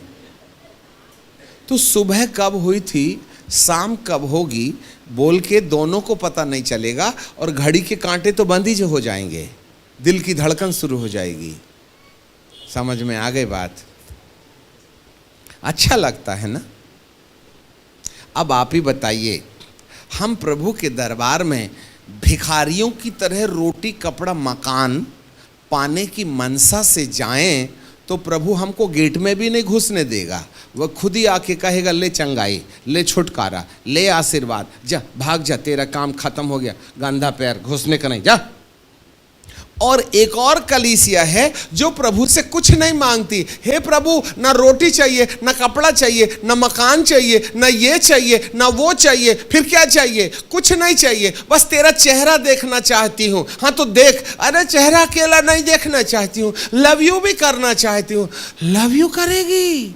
रोड के सामने नहीं करते बेटा, नहीं बेटा नहीं बोलेगे, प्रिया ठीक है अंदर आओ। अब आप बताओ, हम गेट से भगाए जाने वाली लड़की हैं या ड्राइंग रूम में उसके सामने खड़े होकर नहीं, बैठ के पंखे में उस प्रभु के साथ बिना जरूरत मांगे उसके साथ प्रेम में एक होने वाली कलीसिया है।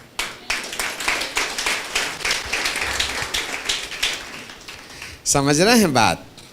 यदि हम केवल आवश्यकताओं के लिए पुकारें तो प्रभु गेट से भगा देगा, और यदि हम उसको लव यू करना शुरू कर दें तो वह हमको अंदर बुला के अपने सोफे सेट में बिठा लेगा और कहेगा हम तुम्हें देखेंगे, तुम हमें देखो। हमारे हृदय में उठा तूफान, तुम्हारे हृदय में उठा तूफान, दोनों के अंदर जो तार जुड़ेगा। आप में से कौन है जो प्रभु से कोई चीज़ नहीं लेने के मन से बिना कारण प्रभु को ताकने और झांकने और उसकी खूबसूरती देखने के लिए 4 घंटे 6 घंटे दरवाजा बंद करके अकेले में बैठा रहता है?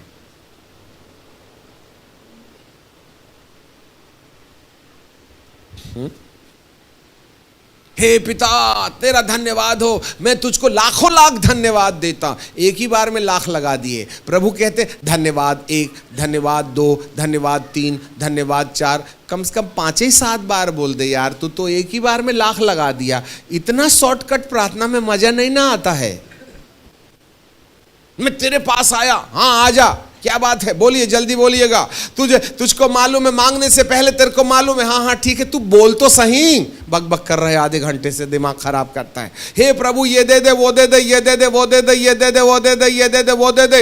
180 प्रार्थना के बाद हम कहते हैं पिता परमेश्वर छोटी सी प्रार्थना सुन ले। प्रभु कहते हैं बाप रे बाप, 180 छोटी है तो बड़ी कितनी होगी। ये भिखारी को गेट से बाहर निकालो, वो देगा जरूर तुमको, परंतु आज हम कोई प्रेयर रिक्वेस्ट लेके नहीं आए। क्या करने आए हैं?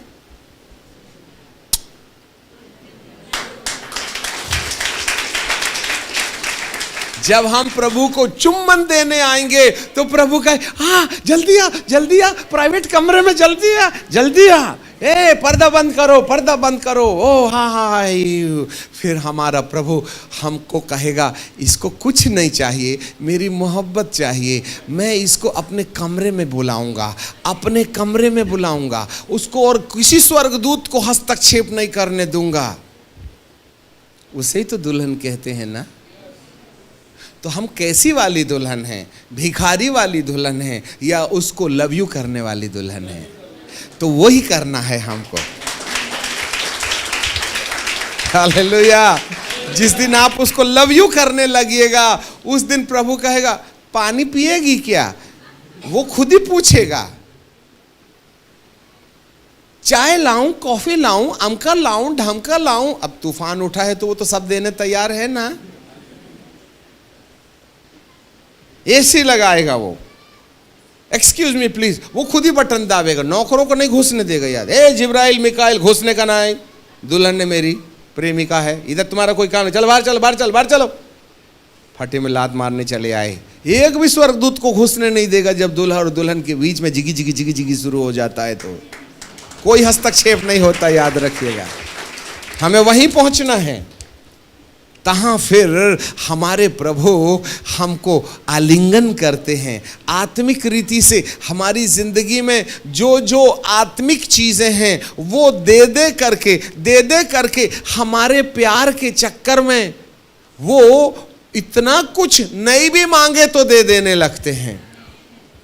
पानी पीजिएगा, नाश्ता लाइएगा, चूड़ा लाइएगा, मिठाई लाइएगा, ये लाइएगा, वो, अरे बाबा अरे अरे अरे मेरे लवर पेट भर गया है, अरे खा, जिंदगी में क्या याद रखेगी किसके साथ पाला पड़ा है आज। वो 8-8 10-10 रसगुल्ले ला रहा है। खुदा अपना भंडार खोल देगा तुम्हारे लिए, प्रेम देगा, आनंद देगा, मेल देगा, धीरज देगा, कृपा देगा, भलाई देगा, विश्वास देगा, नम्रता देगा, संयम देगा। ये सब कुछ पाके जितने अंदर के भूत हैं वो क्या बोलेंगे, बाबा रे बाबा, पहले तो मूनलाइट चलता था, आजकल हेलोजन जल गया है, चलो पतली गली से ढूंढो, भागो। ब्लड प्रेशर कहेगा भाग, और उसकी पत्नी शुगर कहेगी मैं इधर से भागती हूँ, और ब्लड प्रेशर बोलता इधर से भागूंगा, और बीवी का टेंशन उधर से भागेगा, मियाँ का टेंशन इधर से भागेगा। घर के अंदर चारों तरफ वल्ब ही वल्ब रहेंगे। परिवार मानो स्वर्ग बन गया, प्रभु तुम्हारे घर में रहेंगे। जिस दिन प्रभु तुम्हारे घर में रहने लगे ना तो ये बीमारी का बिल नहीं बनता है। हालेलुया। बीमारी का बिल नहीं बनता है, हॉस्पिटल का बिल ही नहीं बनता, नींद की गोली खाने की जरूरत नहीं है। शांति रहेगी तो आपसे आप आंख बंद करते बराबर ऐसी डीप स्लीप होगी। आज आप में से कितने लोगों को रात को चौक चौक के नींद आती है? हाथ पैर पटकते हैं, धुड़ुम धुड़ुम धुड़ुम, पूरा म्यूजिक बजता है पलंग से, क्योंकि बड़े दांत वाला दिखता है करके। मैं बपतिस्मा लिए हुए लोगों को बोलता हूं, उनको चैन से नींद नहीं आती। There is no any deep sleep in the people of God. उनको नींद नहीं है आज। कुत्ते की नींद जरा सा चूहा खटक करके कहा तो जग जाते हैं। कितने लोगों को आज ठीक से नींद नहीं आती? हाथ मत उठाना, बात की बात है। क्यों नींद नहीं आ रही है? उठते बराबर दिमाग खराब, कहाँ गई रे काला, दिमाग खराब कर दी, 7 बज गए, चाय नहीं लाई, आज तेरी चमड़ी छीलती हूँ। सुबह ये हाल है तो शाम कैसी आएगी तुम्हें बताइए आप, हैं? नौकरानी का चमड़ा छील रहे हैं, 150 रुपये देते हैं। कभी तक आधे घंटे से कपड़ा धो रही है, बिल्कुल फुल्लन देवी के समान चीखते चिल्लाती है अपनी नौकरानी के ऊपर में। What do you think, do you have the peace in your heart? कहाँ है जिंदगी? अरे बाप रे कमर दुख रहा, नींद, अब आधे घंटे से बिस्तर में बैठे हैं, उठने का मन ही नहीं हो रहा है। क्यों? क्यों तंदुरुस्त नहीं हो जबकि 12 घंटे सोए हो आपने गोली खा के? जिस दिन प्रभु तुम्हारे घर में रहेंगे, 4 बजे मुर्गे की बांग देने से पहले बिस्तर में घुटना होगा और कहेंगे पिता परमेश्वर तेरा धन्यवाद हो। 4 घंटे की नींद में तुमको ऐसी नींद आएगी जैसे तुम 6 दिन से सो रहे हो। बिल्कुल 101% 4 घंटे की नींद में टोटल फ्रेश होकर के निकलोगे तुम। हाँ, न पेट दुखेगा, फिर खड्डा, प्लास्टिक, एल्यूमिनियम, लोहा सब खा लो, बिना डकार के हाजमोला बिना पचाएंगे हम। तुमको 2 फुलके नहीं पचते, हाजमोला टिकाते हो। क्यों मालूम है आपको? जिस दिन मेरा प्रभु तुम्हें देखेगा कि तुम मेरे डिवाइन प्लान के अंतर्गत आ गए हो, जितनी भी आवश्यकताएं हैं उसको प्रभु कहेगा तुम्हारा काम खत्म हो गया, ये मेरे पास आ गया है, तुम जाओ, छुट्टी, वॉलंटरी रिटायरमेंट। मेरे प्रियो, यही कारण है मैं अपनी ज़िंदगी में कल 11 बजे तक हम मीटिंग ले रहे थे, 10:30 11 बज गए खाना खा के। होटल में आए 12 बज गए, कार से हम 40 50 60 किलोमीटर आए, 2 बज गए, 3:30 बजे उठे, 1:30 बजे 1:30 हम थोड़ा सा 1 आवर हमने स्लीप लिया और उसके 2 घंटे 3:30 को हम उठ गए। 3:30 को उठे, मुँह हाथ धोए, सब फ्रेश हो गए और फ्रेश होने के बाद में, जबकि हमने शाम के 7 बजे नहाए थे, है ना, और उसके बाद में फिर एयरपोर्ट गए। एयरपोर्ट में जा कर के हम सीधे ट्रेन और सुबह 7 बजे यहाँ उतरे, फिर वहाँ से 1.5 घंटे में यहाँ आए। यहाँ आते बराबर हमने नहाना पसंद किया और नहाने के बाद में एक चर्च ऑलरेडी हमारा हो गया, ये दूसरा चर्च है। 2 घंटे की नींद में कल शाम के 6 बजे से हम खड़े हैं, कल शाम के 6 बजे से खड़े हैं। 2 घंटे की नींद हमने ली है और जो bug bug bug bug bug bug bug bug हम कर रहे हैं अभी ख़त्म नहीं हुआ। इससे पहले कि यहाँ हम आते, हमने ऑनलाइन अपनी संपूर्ण कलीसिया को अमेरिका, कनाडा, दोहा, कतार, ऑस्ट्रेलिया में कलीसियाओं में संदेश दे के हम यहाँ आए हैं। भारत की कितने ढेर सारी जगहों में, कहीं 100, कहीं 1000, कहीं 500, उन सब लोगों को संदेश दे करके हम यहाँ पर 45 मिनट का मैसेज दे करके यहाँ आकर के खड़े हुए हैं। जो यहोवा की वाट जोहते हैं वे नया बल प्राप्त करेंगे। जवान तो थक जाएंगे परंतु यहोवा की वाट जोहने वाला न थकेगा न परेशान होगा। मुझे सहायता कहाँ से मिलेगी? हाँ, यहोवा की ओर से। हम यहोवा के हो जाएं तब ना। हम तो गेट से हकाले जाने वाली लिस्ट में हैं। ड्राइंग रूम में आकर के उसके साथ ना, बिना रिक्वायरमेंट के, बिना किसी आवश्यकता के लिए, हे प्रभु I love you, I love you, I love you, आप कहाँ हो, मुझे अपना चेहरा दिखाओ, आपका प्रेम दिखाओ, धीरज दिखाओ, कृपा दिखाओ, ऐसा करके 4-6 घंटा बैठ करके निकलो। फिर देखना पूरा नॉर्मल हो जाएगा ब्लड प्रेशर। खाने की टेबल में कहीं एलिया बाबा दिखेंगे तुमको? उसके लिए 6 घंटे प्रार्थना करना पड़ता है। Praise the Lord. अब तक हम अपने आप को प्यार करने के चक्कर में प्रभु की भक्ति करते हैं। We love ourselves, that's why we are worshiping the Lord। जरा सुनो, हम अपने आप को प्यार करते हैं इसलिए प्रभु की भक्ति करते हैं। जिस दिन हम प्रभु को प्यार करने के लिए भक्ति करने लगें तो आपकी सारी समस्याओं का समाधान उसकी रिस्पॉन्सिबिलिटी होगी। बिगिन टू लव हिम, उसको प्यार करना शुरू कर दें। लॉर्ड आई लव यू, मुझे कुछ तू देवे या ना देवे, मुझको कुछ चाहिए भी नहीं, मुझे तो तेरा चेहरा चाहिए, मुझे तो तेरा प्यार चाहिए, और मैं भी कुछ नहीं दे सकता, चुम्मी ही दे सकता हूं। आई love you Jesus, I love you Jesus. जिस दिन तुम प्रभु को प्यार करने का वरदान मांग लोगे, उस दिन प्रभु जब तुमको प्यार करने लगेगा तो तुमको बिना मांगे वो भी देने लगेगा जो तुमने कभी अपने जीवन में नहीं मांगा था। समझ रहे हैं बात को? हाँ, अभी कान तो ऐसे भी पकड़ना है और ऐसे भी पकड़ना है, पर पकड़ना तो कान ही है। पर हम अपनी आवश्यकताओं को लेकर के प्रभु के पास जाने के बजाय हम उसको प्यार करने के लिए प्रभु के पास गए, तो वह हमारी आवश्यकताओं को आप से आप पूरा कर देगा। वाह वाह वाह। कितने हैं जिनको नींद नहीं आती है, कितने हैं दिमाग खराब, दिमाग खराब, दिमाग खराब, दिमाग खराब। कितने हैं जिनको रात को सपने आते हैं, बुरे बुरे, डर जाते हैं और नींद में चिल्ला उठते हैं, अगे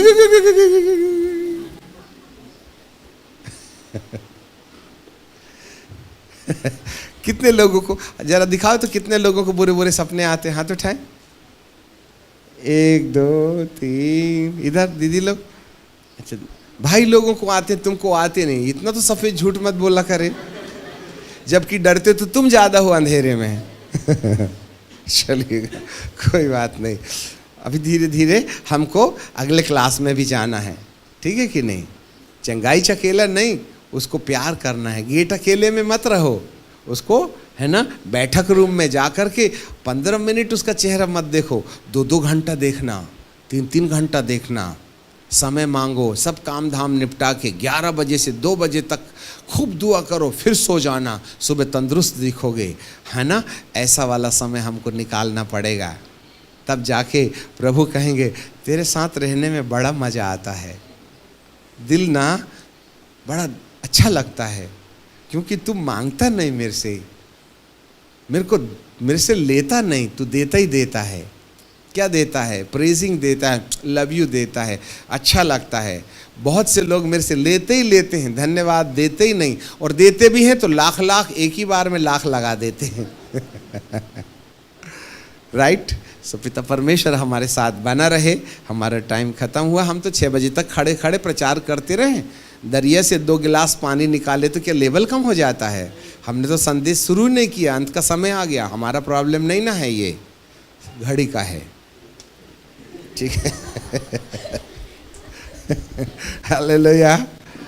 इस समय हम आपके लिए प्रार्थना करेंगे, सब के लिए एक साथ एक कहानी बता के ख़त्म करते।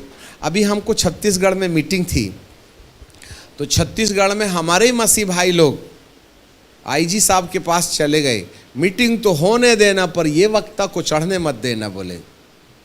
पुलिस फोर्स लग गई, पूरी बस भर के पुलिस, ये आदमी आए तो इसको यहाँ से भगाओ। छत्तीसगढ़ में हजारों की संख्या में लोग इकट्ठे हो गए, 3000 लोग इकट्ठे हो गए। आना 10-20 हज़ार लोगों को था, परंतु पुलिस ने सब डिस्टर्ब कर दी और उन्होंने कहा ये बालाघाट से आया हुआ दाढ़ी वाला आदमी को स्टेज में नहीं चढ़ने देना। पता नहीं कौन सी एलर्जी, एक आदमी से पूरी सरकार दहल गई। अपना भी वजन कितना है तुम ही बताइए आप। पूरे दमकल लगे हुए हैं। ये पादरी के लिए दमकल का क्या काम है कि नहीं? हमने कहा कोई बात नहीं, तुम्हारे सामने हम जा रहे हैं। हमने मोबाइल उठाया और उनको बोला सुनो, अपना मोबाइल चालू करो, एक कंप्यूटर में लोड करो, उसको प्रोजेक्टर से जोड़ो और सामने पर्दा लगा दो। हम नहीं है ना, तुम हमको पर्दे में देखना। और हम प्रार्थना कर रहे हैं। हमारे साथ जितने स्वर्गदूत हैं, 2 आग वाले, फिर 2 पंखे वाले, 4, फिर 3 पंखे वाले, बिना पंखे के 3 इधर 3 इधर, 10, 6 पंखे वाले, पीछे 2, 12 स्वर्गदूत और पीछे में एलिया और मूसा, ऐसे करके 14 लोगों की टीम और उधर से बड़ी भारी सेना। इतने दूत चलते हैं हमारे साथ। जब से बिल्डिंग में आए हैं अग्नि वाले स्वर्गदूत चारों तरफ चक्कर मार रहे। तुमको क्या पता? हम स्टेज में गए और कहा हे प्रभु, मेरे साथ जितनी सेना तूने दिया है मैं स्टेज में छोड़ जा रहा, अकेला जा रहा। जब पर्दे में बात करूंगा तो ये सारे स्वर्गदूत एक्टिवेट होना चाहिए। प्रभु कहते हैं सर बिल्कुल ऐसा ही होगा। है ना। हम चले गए, पर्दे में आवाज आ रही है, पर्दे में हमारा चेहरा आ रहा है, उनने एम्पलीफायर में लगा दिए और लगी हमारी आवाज। 1 घंटे, उसके बाद में 1.5 घंटे, मैसेज के बीच में सब ऐसे ऐसे ऐसे ऐसे करने लगे। हम देख ही रहे। हमने कहा हमारे अकेले को फोकस मत करो, भीड़ को भी दूसरे मोबाइल से दिखाओ क्या चल रहा है। और रात को सर करीबन 20-25 स्त्री पुरुष वो पर्दे के अंदर आवाज सुनकर के जितने भूत थे सब ड्रामा करने लगे, ऐसा ऐसा करने लगे। कोई कूद रहा है, कोई उछल रहा है, कोई भाग रहा है, कोई लुढ़क रहा है। हमने कहा प्रभु हम तो यहाँ हैं पर आपके दूत वहाँ हैं। इतना चीख पुकार हो रहा है, मैं क्या बताऊं, जैसे सिर से जुआं भागती है ना, ऐसी भीड़ से औरतें निकल रही थी पागली, जिनके अंदर भूत थे। दूसरे दिन भी यही हुआ। दूसरे दिन में तेल के लिए प्रार्थना किए, सब लगाओ, कोई देखता है, कोई सुनता है, कोई चलता है। हम घर में बैठे हैं और भूत यहाँ नाच रहे हैं। हम कहे गजब हो गया प्रभु। ये बोले, प्रभु जी ने कहा तू तो चला गया पर टेंशन तो मेरा ना है, तू पर्दे में बोल, बाकी मैं निपटाऊंगा। और तीसरे दिन अभिषेक की प्रार्थना, और जब अभिषेक की प्रार्थना गिरने लगी तो कोई पवित्र आत्मा पा रहा है, कोई गिर रहा है, कोई कुछ हो रहा, कोई कुछ हो रहा। तीनों दिन घर में हमने स्टूडियो में प्रार्थना करे, 250 किलोमीटर दूर लोग चंगे हुए। हम कहे गुड आइडिया, पेट्रोल भी बचा, पेट्रोल भी बचा, समय भी बचा। मेरा परमेश्वर इतना महान है, वो हाथ रखने को नहीं बोलता। तुमने बहुत रख लिए, अब मेरे को रखने दो। बोले तुमने बहुत मिनिस्ट्री कर ली, अब मेरे को करने दो। जब प्रभु मिनिस्ट्री करते हैं तो अपन तमाशा देखते हैं, है ना। और जब हम मिनिस्ट्री करते हैं तो प्रभु तमाशा देखता है। अब तुम देखो या खुदा को देखने दो। बोले तुमने बहुत कर लिए, अब मुझे करने दो। और जब प्रभु सेवा करते हैं ना तो छक्के छोड़ा देते हैं सामने वाले का। हालेलुया। वही आज भी होने वाला है। हालेलुया। जितने भूत रात को सपने देते हैं, दादा दादी नाना नानी आजा आजी के साथ पूरी टीम को भागना पड़ेगा, ठीक है कि नहीं। जितनी बीमारी है सबको जाना पड़ेगा। नहीं गए तो हे प्रभु तेरी इज्जत, अपनी क्या है, अपनी तो है ही नहीं। जिसकी रहती है उसकी जाती है, जिसकी है ही नहीं उसकी जाएगी कहाँ। तू जानो, तेरा काम जाने, दुनिया तेरी है। नहीं चंगा किए तो तेरा ही नाम खराब होगा। अपन तो पहले बपतिस्मा में मर गए हैं। हालेलुया। हे प्रभु आप ही करो, हम तो तमाशा देखेंगे। आप चमत्कार करो, हम वीडियो खींचेंगे। ऐसा कुछ होने वाला है।